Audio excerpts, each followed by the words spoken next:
Welcome to the Orbit. It is Monday, August 5th. We've got a lot going on today. We've got stocks down. We're looking at SPX. We are down about 3%. That is off the lows of, especially overnight and then during the trading day. We are about 1.5% off the intraday trading lows, and it was even worse overnight and before the open, where we were down nearly 5%. Qs, NASDAQ was down even more. And that comes on the heels of some pretty big declines in the Asian markets. The US market started selling off last week with the Fed announcement and then the jobs number, which came in weaker than expected, still positive. But people, traders in the US, investors in the US are looking for any sorts of signs that perhaps the Fed kept their foot on the gas a little bit too long on rates, and then the chances of a recession towards the end of the year. We are obviously not there yet, and in fact, there was an ISM number that came out intraday into the trading day this morning that kind of helped stocks bounce a little bit. The unwinding of a bunch of trades is probably the bigger story, especially today, and you saw that with the Asian markets. You're going to hear a lot on the news about the yen carry trade. In a nutshell, the Bank of Japan is raising interest rates from a ZIRP policy while the rest of the world is lowering rates. And that is causing the unwinding of a lot of overseas investments where yen was borrowed and invested in the US and the equity market and the bond market, et cetera, et cetera. A lot of that is being unwound right now. So that is one story. The other story, which is sort of interesting, is what's going on in vol. The VIX hits above 60 this morning, which is a level you do not see very often. We're talking the COVID crash. We're talking the great financial crisis crashes.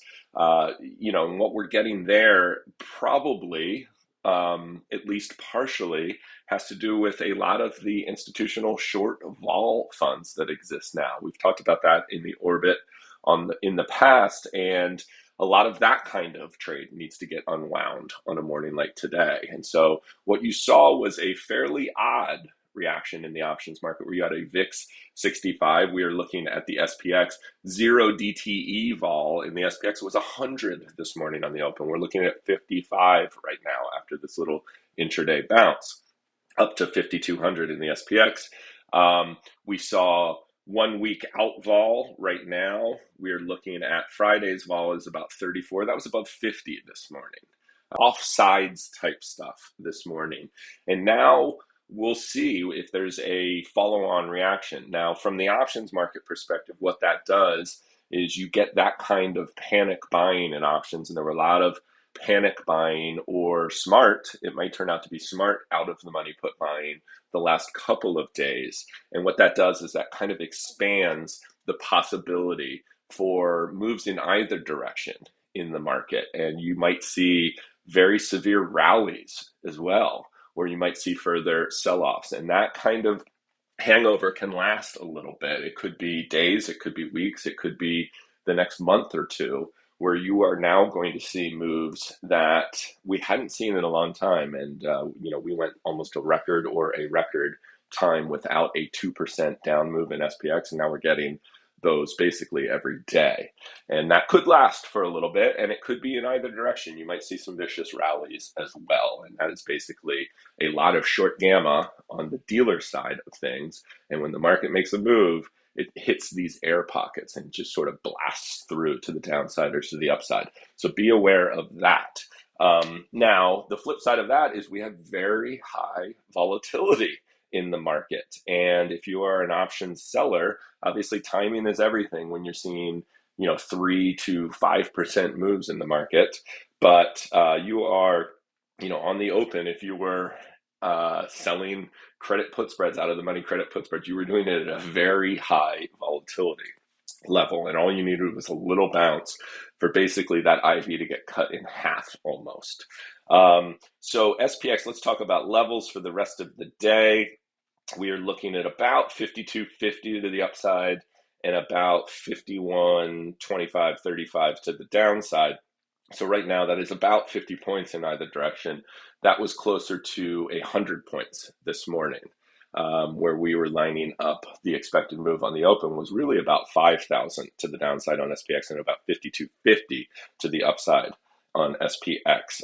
Let's check in on the week. We've got an expected move of about, let's call it 2.8% on the screen. Let's call it 3%. It was higher than that this morning when IV was about 50. And that is giving you a range of about 53.30 to the upside and 50.30 to the downside. So you're selling high vol, you're getting really far outside away from the money type sales. And so the opportunities are there.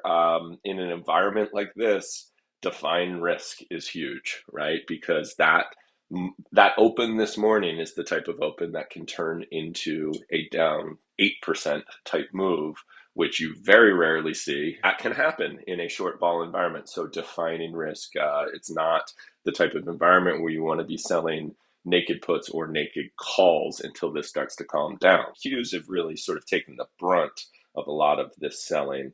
And from a short term perspective, we're going to see how the rest of the day plays out, but you can see where this is on the 1 year chart where we are. We got down close to these lows from the spring on the Qs, looking for levels where you would be a buyer of NVIDIA or Apple or Amazon or Microsoft or even an AMD, which reported, I think that's green on the day, AMD. We talked about at near the highs on the orbit, buying put spreads perhaps down to a level where you would be a buyer or adding to your position and then actually doing it. I mean, NVIDIA this morning got down to 90. And when NVIDIA was significantly higher, a lot of people would have said, oh, yeah, I'd buy NVIDIA at 90.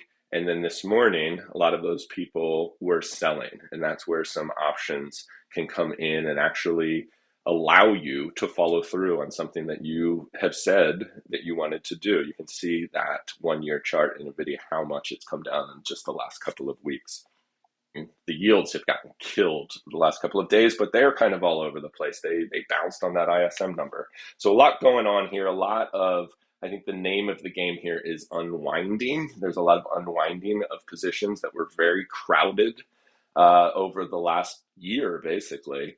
And a lot of that is being unwound. And there's some opportunities for traders there. And if you're an options trader, at that some point, if you were to wade in and you want to buy some of these stocks for, they've come to your levels, be very careful of that volatility. Like if you're doing that to the upside, perhaps look at it selling a credit put spread on a panic like this morning. We might see another one, right? And you might get those opportunities to sell a credit put spread. And if you're buying options to the upside, remember that if those stocks bounce, vol will get crushed. So if you're doing that, look in the form of debit call spreads and not just outright calls necessarily, unless they're very intraday short duration. But if you're looking out a couple of weeks or a couple of months, be very careful on overall vol and make sure you're selling some options against what you're buying to help lessen the blow of, if you're right, vol coming in. The worst thing is to buy options in a stock, have it go your direction, and then not really make that much money or potentially lose money because you bought such high vol. So be very careful on that front.